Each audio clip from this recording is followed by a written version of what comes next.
caminho da vitória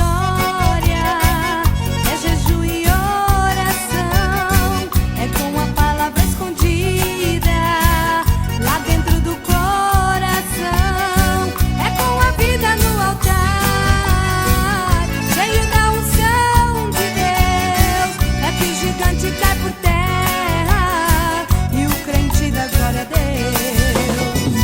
Vale a pena, vale a pena.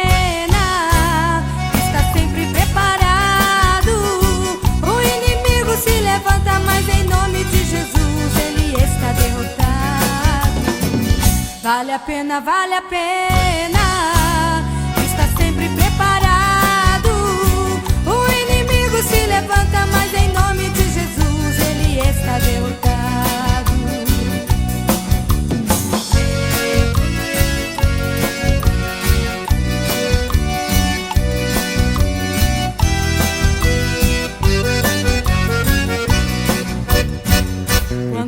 Está no óleo, o milagre acontece. Ele ora e Deus responde, e seu louvor ele recebe. Se quer ser vasos de bênção, busque hoje ao Senhor.